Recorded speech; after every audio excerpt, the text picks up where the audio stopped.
RC race cars, $400 versus $2,000. Is this one gonna be 5 times faster? I think the results are gonna surprise you. And we're gonna go head to head to see how these cars compare. But first, let's check them out.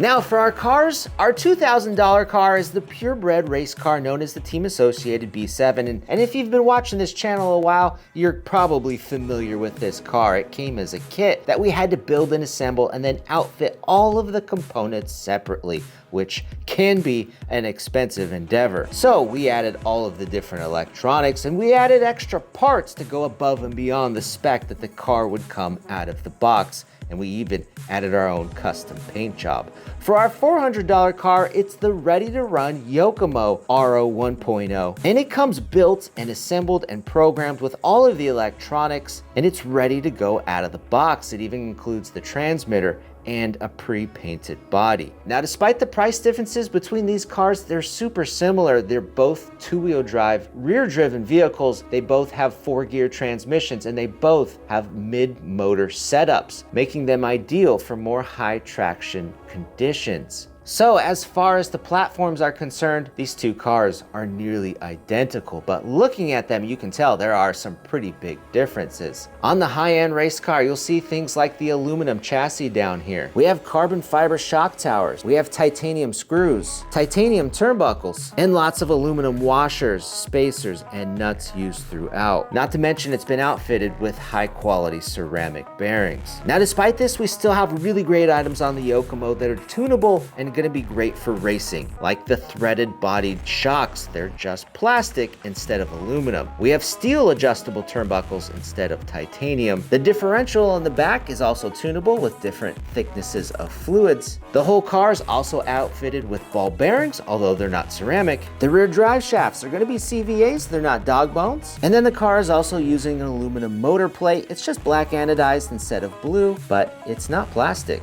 And then lastly, the motor and the speed control in the Yokomo are brushless, just like the B7, but they're not censored, but that's not going to hold us back from getting on the track.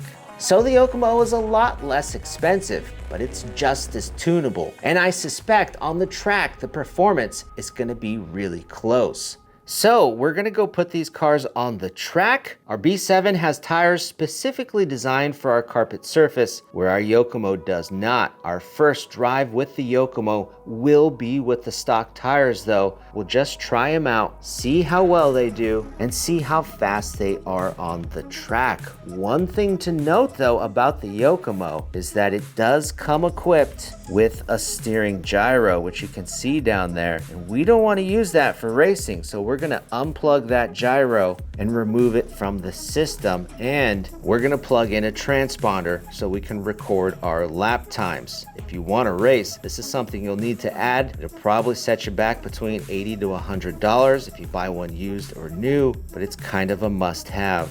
So up first, we're gonna drive the $2,000 race car that's set up for this track so we can establish our benchmark lap times and see just how fast we can go.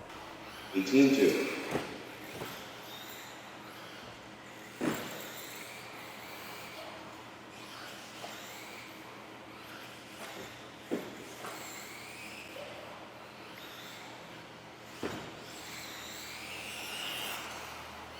$17.7.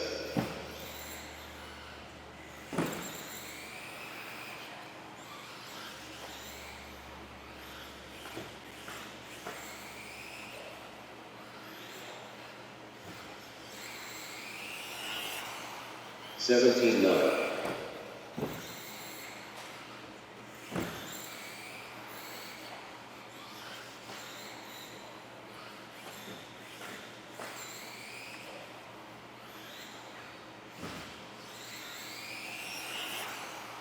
$17.8. So I think our fastest lap there was a 17.7, but we'll have to check out Live RC to see the full results. That's pretty quick though. I feel like the consistency with this car was also pretty high. I made a few bobbles, but now let's try out the Yokomo, and we're gonna use the stock tires to begin with. So this is the very first time we're driving this car, and it's probably gonna take me a few laps just to get comfortable with the controls and the feel of it, because it's probably gonna be drastically different than the B7.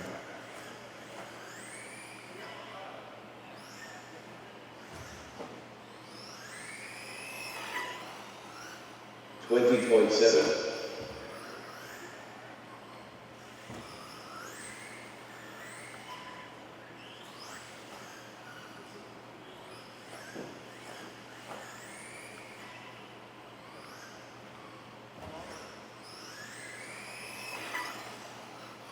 19.9. First thoughts, the car feels a lot different. One of the biggest things is that the suspension, it feels really plush hitting the jumps. It lands really well, but there's a lot more travel than our race car. Another big thing are the tires don't have quite the same level of grip, mainly in the front. There just doesn't have quite the same bite hitting the turns. Then the last thing that's really noticeable is the power delivery. Not being a sensored system, it is pretty smooth on the bottom end, but then it just has immediate punch coming through. Our ride height dropped down quite a bit changing out these tires because the stock tires, look how much taller they are. Those front tires probably have another 1/4 of an inch. And then the rears, not quite as tall as the fronts, but they are still taller than the carpet tires. Way more steering, holy smokes. So adding the carpet tires onto the ready-to-run car completely changed its driving characteristics. So much so that our fastest laps were 18.5, only 7/10 off 18.5. of the $2,000 race car. And when you do the math, the $2,000 car is 3.7% faster, which is pretty incredible considering it cost 5 times more. So if it's not that much faster, why is it so much more money? 18.5. Now there's a lot of reasons why a race car can be really expensive. A lot of it comes down to the materials, the aluminum, the titanium, the carbon fiber. All of these items are just gonna be a little bit more precise, more durable, have a little bit better tolerances, and they're not gonna wear as fast as plastic, which tends to slop out. 18.8.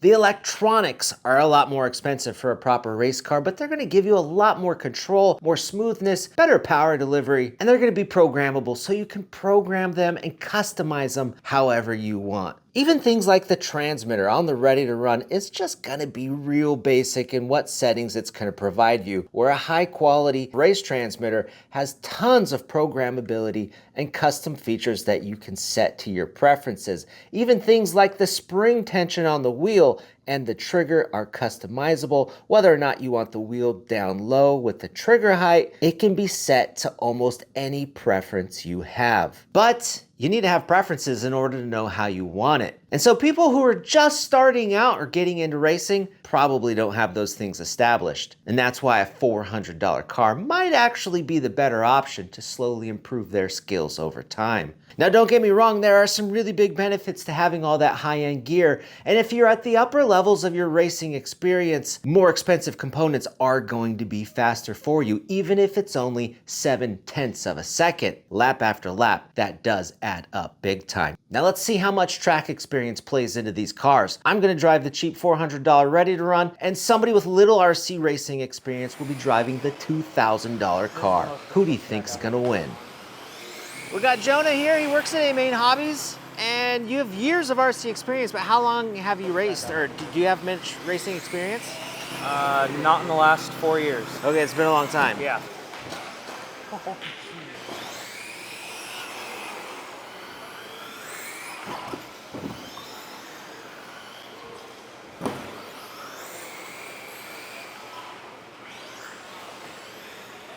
Three, two, one. Oh, I didn't say go, huh? Nope, we're waiting for the go.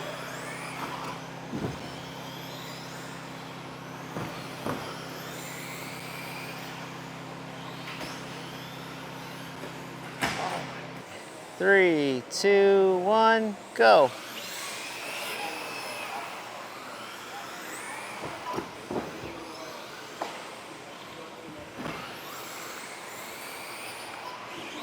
So as you can see here, I'm all over his tail, just waiting for my opportunity to pass. Driving skill is really important, and sometimes more important than how expensive the car is, at least sometimes, because as we found out, one of the plastic Yokomo shock caps pulled off in a crash, giving us a DNF. And had we had more expensive, fancy aluminum shocks, that wouldn't have happened and we would have finished the race. So there's definitely a fine line here, and some things you just don't want to go cheap on.